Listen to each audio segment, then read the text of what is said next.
সুপ্রিয় শিক্ষার্থীবৃন্দ, কুমুদিনী সরকারি কলেজ কর্তৃক আয়োজিত অনলাইন ভিত্তিক শ্রেণী কার্যক্রমে তোমাদের আরও একবার স্বাগতম জানাচ্ছি। আমি এস.এম. শাকত হোসেন, সহকারী অধ্যাপক, সমাজকরণ বিভাগ। প্রিয় শিক্ষার্থীরা, তোমরা জানো মাননীয় অধ্যক্ষ মহোদয়ের নির্দেশনা অনুযায়ী কুমুদিনী সরকারি কলেজে অত্যন্ত সফলভাবে অনলাইন ভিত্তিক শ্রেণী কার্যক্রম পরিচালিত হচ্ছে। আর এরই ধারাবাহিকতায় আমি আজ তোমাদের সামনে হাজির হয়েছি। আশা করছি তোমরা আমার ক্লাসটি মনোযোগ দিয়ে করবে এবং আমি যে দিক নির্দেশনাগুলো দেবো সেগুলো খুব ভালো করে অনুসরণ করবে। প্রিয় শিক্ষার্থীরা, ক্লাসের শুরুতে তোমাদের পাঠ পরিচিতি জানিয়ে দিচ্ছি। বিষয় তথ্য ও যোগাযোগ প্রযুক্তি, শ্রেণী একাদশ দ্বাদশ, অধ্যায় দ্বিতীয়। পাঠ ঘোষণা, অর্থাৎ আমি আজকে যে বিষয়টি নিয়ে ক্লাস করব সেই বিষয়টি হচ্ছে ডেটা ট্রান্সমিশন মোড। আগে বলে রাখি, টপিকটি ছোট কিন্তু বেশ টেকনিক্যাল, কারণ এখানে কিছু টার্ম আছে, ভালো করে বুঝতে হবে। তাই খুব ভালো করে ক্লাসটি করবে যাতে পুরো বিষয়টা ভালো করে বুঝতে পারো। তো আজকে আমরা ক্লাস শেষে কী কী বিষয় শিখব সেটা প্রথমে জেনে নিই। ডেটা ট্রান্সমিশন মোড কী তা ব্যাখ্যা করব, অর্থাৎ ডেটা ট্রান্সমিশন মোডটা ভালো করে শিখব। ডেটা ট্রান্সমিশন মোডের ধরনসমূহ ব্যাখ্যা করব, অর্থাৎ ডেটা ট্রান্সমিশন মোডে কতগুলো প্রকারভেদ আছে আমরা সেগুলো জানবো। বিভিন্ন ধরনের ডেটা ট্রান্সমিশন মোড শনাক্ত করতে পারবো, অর্থাৎ বিভিন্ন সময়ে বিভিন্ন ধরনের ডেটা ট্রান্সমিশন মোড ব্যবহার করা হয়, সেক্ষেত্রে কোনটি ব্যবহার করা হচ্ছে আমরা যেন বুঝতে পারি। সো আজকে ক্লাস শেষে আমরা এই বিষয়গুলো ভালো করে শিখব। তো ক্লাসের শুরুতে আমরা ডেটা ট্রান্সমিশন মোড সম্পর্কে জানবো। আচ্ছা, ডেটা ট্রান্সমিশন মোড বোঝার আগে আমাদেরকে দুটো বিষয় ভালো করে ক্লিয়ার করতে হবে। এটা হচ্ছে ডেটা ট্রান্সমিশন আর এটা হচ্ছে মোড। অর্থাৎ দুটো বিষয় যদি ভালো বুঝতে পারি তাহলে ডেটা ট্রান্সমিশন মোড সম্পর্কে আমরা ব্যাখ্যা করতে পারবো। আচ্ছা, আমরা কিন্তু সবাই জানি ট্রান্সমিশনটা কি। ট্রান্সমিশন মানে আদান প্রদান, অর্থাৎ যখন প্রেরক প্রাপক অথবা উৎস গন্তব্যের মধ্যে কোনো কিছু আদান প্রদান হবে সেটাকে বলা হয় ট্রান্সমিশন। আর যেহেতু ডেটা আদান প্রদান হচ্ছে তাহলে আমরা সেটাকে বলবো ডেটা ট্রান্সমিশন। আর মোড বলতে কি বোঝায়? মোড বলতে বোঝানো হয় যখন আমরা আদান প্রদান করব কোন দিকে, অর্থাৎ কোন দিক থেকে কোন দিকে আদান প্রদান করব, এই দিক বোঝানোর জন্য মোড শব্দটি ব্যবহার করা হয়। আমরা একটু পরে বিষয়টি ক্লিয়ার করছি। তার আগে মোড, ডেটা ট্রান্সমিশন মোড সম্পর্কে কী বলা হয়েছে সেটা একটু দেখে নেই। বলা হয়েছে ডেটা ট্রান্সমিশন দ্বারা ডেটা আদান প্রদানকে বোঝায় এবং মোড দ্বারা ডেটা প্রবাহের দিককে নির্দেশ করে। ডেটা ট্রান্সমিশন মোড মূলত ডেটা স্থানান্তরের ক্ষেত্রে ডেটা প্রবাহের দিককে নির্দেশ করে, অর্থাৎ উৎস থেকে গন্তব্যে ডেটা স্থানান্তরের ক্ষেত্রে ডেটা প্রবাহের দিককে ডেটা ট্রান্সমিশন মোড বলে। অর্থাৎ আমরা যদি এটা বুঝতে চাই, একটু ভালো করে চিত্র দেখি তাহলে ভালো করে বুঝতে পারবো। এখানে দেখো, তোমাদেরকে আমি কিছু চিত্র দিয়ে বোঝানোর চেষ্টা করব।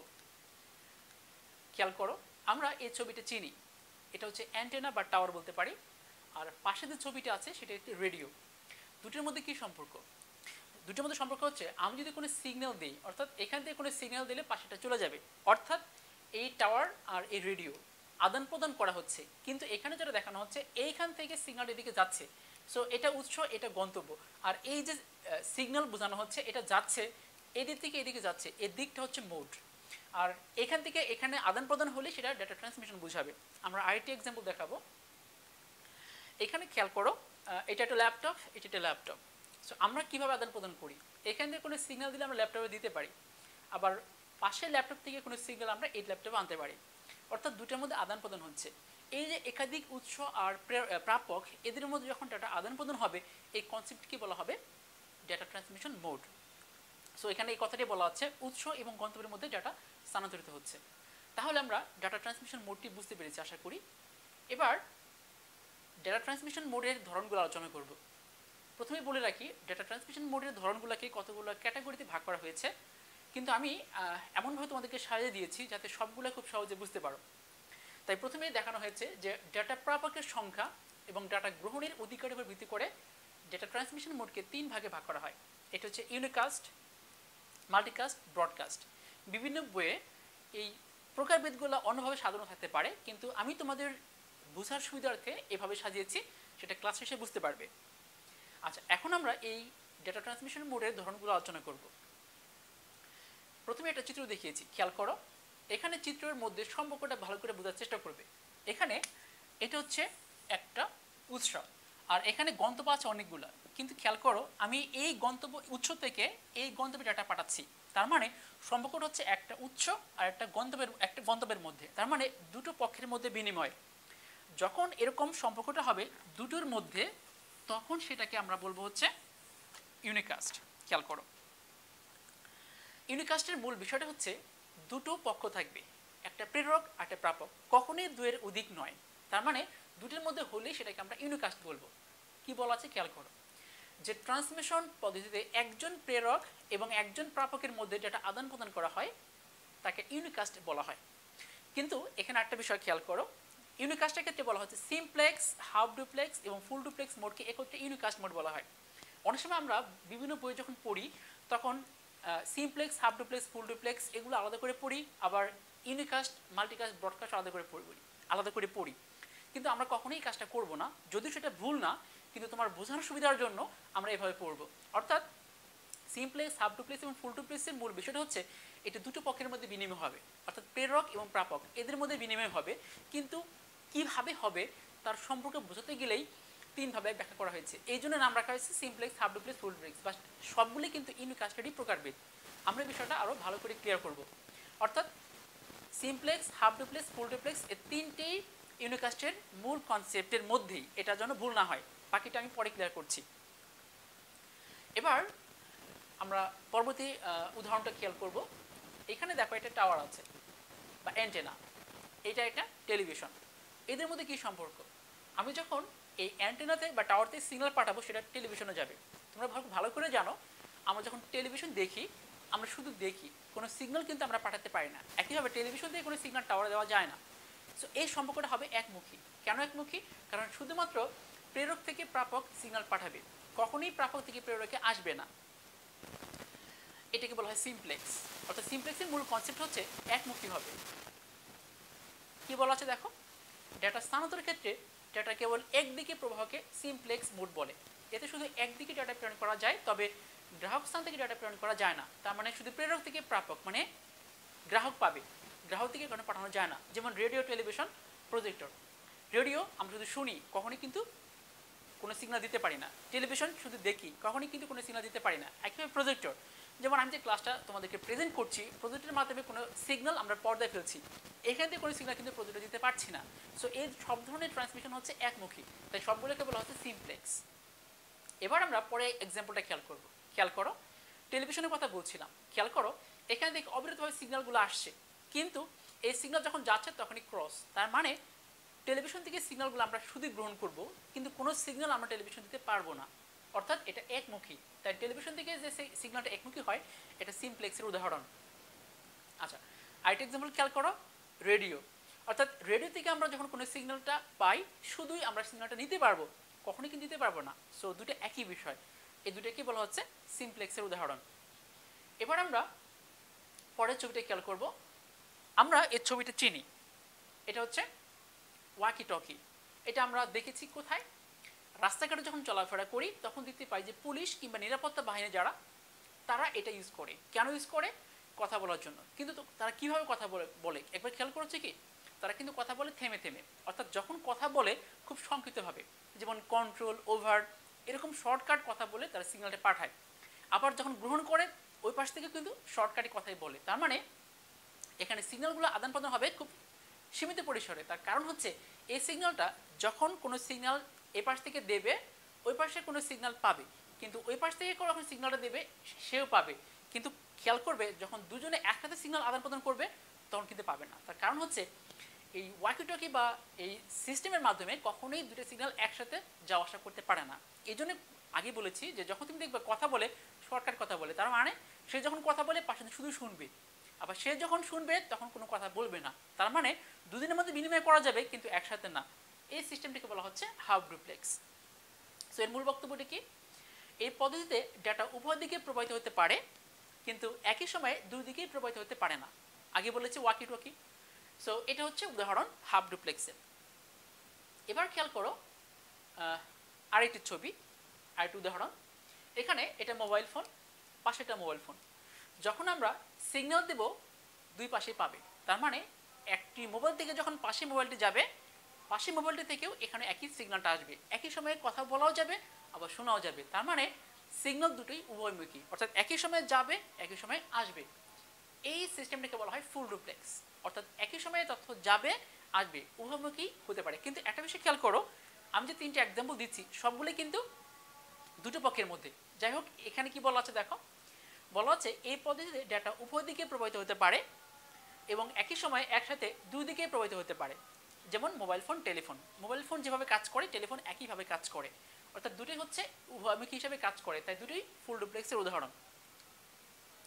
আরেকটা উদাহরণ, দুজনে কথা বলছে, সো একজন সিগন্যাল পাঠাচ্ছে, ওই পাশ থেকেও পাঠাচ্ছে, সো পাশাপাশি শুনছে, দুটো সিগন্যালই একসাথে হচ্ছে, তাই এটাকে বলা হয় দ্বিমুখী স্থানান্তর ব্যবস্থা।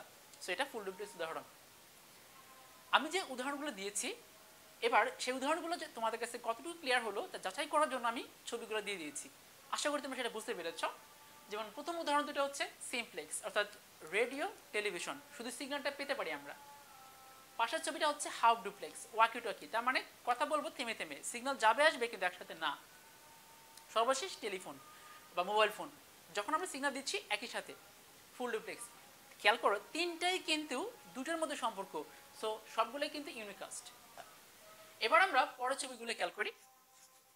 এখানে দেখো প্রেরক একজন, প্রাপক অনেকগুলো, অনেকগুলো কিন্তু সবাই না, এদের মধ্যে একটি গ্রুপকে বেছে নিয়েছে। যেমন প্রাপক আছে 1 2 3 4 5 6, 6 জনের মধ্যে 3 জনকে বেছে নিয়েছে, তার মানে প্রেরক একজন, প্রাপক একাধিক, সম্পর্কটা কিন্তু 2 এর অধিক হচ্ছে। এটা বলা হচ্ছে মাল্টিকাস্ট। মাল্টিকাস্ট মোডের মূল ব্যাখ্যা হচ্ছে প্রাপক থাকবে একাধিক, একটা গ্রুপকে বেছে নেওয়া হবে। বলা আছে মাল্টিকাস্ট মোডে নেটওয়ার্কের কোনো একটি নোড, নোড মানে হচ্ছে কম্পিউটার বা অন্য কোনো ডিভাইস যেখান থেকে সিগন্যাল দিচ্ছি বা নিচ্ছি, সেখান থেকে কোনো ডাটা প্রেরণ করলে তার নেটওয়ার্কের অধীন সকল নোডই গ্রহণ করতে পারে না। যখন সিগন্যাল দিচ্ছি সবাই কিন্তু নিতে পারছে না, 3 জন নিচ্ছে, তার মানে একটা গ্রুপকে বাছাই করেছি, তারাই শুধু পাচ্ছে। বলা হচ্ছে শুধুমাত্র নির্দিষ্ট একটি গ্রুপের সকল সদস্য গ্রহণ করতে পারে, যেমন টেলিকনফারেন্স, ভিডিও কনফারেন্স। আমরা টেলিকনফারেন্সটা বুঝি যখন আমরা কোনো কথা বলি একসাথে অনেকে, তখন সেটাকে বলা হয় টেলিকনফারেন্স। খেয়াল করো আমরা টেলিভিশনে অনেক সময় টেলিকনফারেন্স দেখি, অথবা আমরা নিজেরা করে থাকি, যখন মোবাইল ফোনে কথা বলি পাশাপাশি অন্য কোনো কল আসলে কনফারেন্স করে ফেলি। আর ভিডিও কনফারেন্সটা আমরা দেখে দেখে করলে সেটা হয়ে যায় ভিডিও কনফারেন্স। সো এই হলো তোমার মাল্টিকাস্টের মূল বিষয়। এবার আসি পরের স্লাইডে। খেয়াল করো সিগন্যাল দেওয়া হচ্ছে প্রেরক থেকে, প্রাপক সবাই একসাথে পাচ্ছে। তার কারণ কি, এখানে সবগুলো প্রাপক গ্রহণ করতে পারবে, এখানে কোথাও কোনো বাধা দেওয়া যাবে না, এটাকে বলা হয় ব্রডকাস্ট। অর্থাৎ ব্রডকাস্ট মোডের মূল বিষয় হচ্ছে যখন কোনো সিগন্যাল দেওয়া হচ্ছে প্রেরক থেকে, প্রাপক যতগুলো আছে সবগুলোই পাবে, কোথাও বাধা দেওয়া যাবে না। এ বলা আছে দেখো ব্রডকাস্ট মোডে নেটওয়ার্কের কোনো একটি নোড থেকে ডেটা প্রেরণ করে তা নেটওয়ার্কের অধীন সকল নোডই গ্রহণ করে, অর্থাৎ সবাই পাবে। যেমন টিভি সম্প্রচার, আমরা যখন টেলিভিশনে কোনো প্রচার দেখি তখন কিন্তু এমন হয় না যে একটা টেলিভিশন দেখা যাচ্ছে অন্যটা দেখা যাচ্ছে না, একই সময় সব টেলিভিশন দেখা যাচ্ছে, এটাকে বলা হয় ব্রডকাস্ট। যেমন খেয়াল করো এখানে ছবিটা খেয়াল করো, যেমন টেলিভিশনে কোনো সম্প্রচার কাজ করছে, তো একই সাথে সারা দেশব্যাপী চলবে। টেলিভিশনে কোনো খেলা হচ্ছে, সব টেলিভিশনে একই সময় খেলা হবে, এই বিষয়গুলো বলা হয় ব্রডকাস্ট, অর্থাৎ একই সময় সবগুলো প্রাপকই গ্রহণ করবে। এই হলো আমাদের মূলত ডেটা ট্রান্সমিশন মোডের মূল প্রকারভেদ। যদি আমরা মূল কনসেপ্টগুলো বুঝে থাকি তাহলে একটা প্রশ্ন দেখি, তাহলে কনসেপ্ট আরো বেশি ক্লিয়ার হবে। খেয়াল করে দেখো এই প্রশ্নটি চট্টগ্রাম বোর্ড 2017 সালে এসেছিল। বলা হয়েছে টেলিভিশনে বিশ্বকাপ ফুটবল খেলা দেখতে দেখতে রাহাত তার বন্ধুর বাড়িতে যায়। খেলা শেষে ফেরার পথে সে দেখলো রাস্তায় একটি ট্রাক অ্যাক্সিডেন্ট করেছে। ট্রাকের সামনে একজন পুলিশ অফিসার দাঁড়িয়ে, খেয়াল করবে যখন পুলিশ অফিসার দেখবে বুঝে নেবে সেখানে নিরাপত্তা পুলিশ, এরা ওয়াকিটকি ব্যবহার করে। পুলিশ অফিসার দাঁড়িয়ে মোবাইল সদৃশ একটি ডিভাইস, মোবাইল সদৃশ মানে মোবাইলের মতো, যা থেমে থেমে কথা বলছিল। থেমে থেমে কোথায় কথা বলে মনে হচ্ছে তোমাদের? হাফ ডুপ্লেক্সে, কারণ সেখানে ওয়াকিটকি দেখেছিলাম যেখান থেকে থেমে থেমে কথা বলা যায়, তার মানে সিগন্যালটা যাবে আসবে কিন্তু একসাথে না। এরপরে বলা আছে এমন সময় রাহাতের বন্ধু রেজা মোবাইল ফোনে তো তোমরা জানো যেহেতু তার বন্ধুর সাথে কথা বলছে তাহলে দুজন কথা বলছে, সো মোবাইল ফোন মানে ফুল ডুপ্লেক্স। আচ্ছা, মোবাইল ফোনে জানতে চাইলো খেলায় কোন দেশ জিতেছে, যেহেতু খেলার প্রসঙ্গে এসেছে তাহলে সেটা সম্প্রচার হবে, সো সম্প্রচার মানে ব্রডকাস্ট। সো এখানে 3টি বিষয় নিয়ে কথা বলা আছে। এক, মোবাইল সদৃশ ডিভাইসের মাধ্যমে পুলিশ থেমে থেমে কথা বলছে, যে যখনই পুলিশ বা নিরাপত্তা বাহিনী, খেয়াল রাখবে সেখানে অধিকাংশ সম্ভাবনাই আছে, অধিকাংশ ক্ষেত্রে সেখানে হয়ে থাকে যেটা হাফ ডুপ্লেক্স পদ্ধতি ব্যবহার করা। তাছাড়া মোবাইল ফোন তো সরাসরি বলে দিয়েছে দুজন কথা বলছে, তার মানে ফুল ডুপ্লেক্স। আর একটা হচ্ছে খেলার সম্প্রচার, তার মানে সেটি ব্রডকাস্ট। এই 3টি বিষয় নিয়ে কথা বলা আছে। তাহলে এবার প্রশ্নটা দেখে নিই। 1 নম্বর প্রশ্নে বলা আছে উদ্দীপকের পুলিশ অফিসারের ডিভাইসটিতে ডেটা আদান প্রদানের জন্য কোন পদ্ধতি ব্যবহার করা হচ্ছিল। যেহেতু পুলিশের ডেটা আদান প্রদানের ক্ষেত্রে থেমে থেমে কথা বলছিল, তার মানে সেখানে হাফ ডুপ্লেক্স পদ্ধতি ব্যবহার করেছিল। সো আমরা এখন এটা ব্যাখ্যা করব। এরপরে বলেছে রাতে টেলিভিশনে খেলা দেখা এবং খেলার ফলাফল বন্ধুকে জানিয়ে দেওয়ার ক্ষেত্রে ডিভাইস দুটির মধ্যে ডেটা ট্রান্সমিশন পদ্ধতির কি কোনো বৈষম্য আছে? এখানে দুটি বিষয় বলা আছে, এক খেলা দেখা যেটা আমরা আগে বলেছি ব্রডকাস্ট, আইটি বলা আছে বন্ধুকে জানিয়ে দিয়েছে কিসের মাধ্যমে? মোবাইল ফোনের মাধ্যমে। তার মানে সেখানে বন্ধুকে জানিয়েছিল মোবাইল ফোন, মানে সেটা ফুল ডুপ্লেক্স। তার মানে এখানে একটি ব্রডকাস্ট আর একটি ফুল ডুপ্লেক্স, এই দুটির মধ্যে পার্থক্য চেয়েছে, কারণ বৈশ্বিক দৃশ্য মানে এখানে পার্থক্য বোঝানো হচ্ছে। সো এভাবে খেয়াল করবে যখনই তুমি উদ্দীপক পড়বে তোমার প্রথম টার্গেট থাকবে সেখানে কোন কোন মোডগুলো ব্যবহার করা হয়েছে সেটা চিহ্নিত করা। তার মানে একই বিষয় কখনো এমন হতে পারে যে দুই রকম ব্যাখ্যা।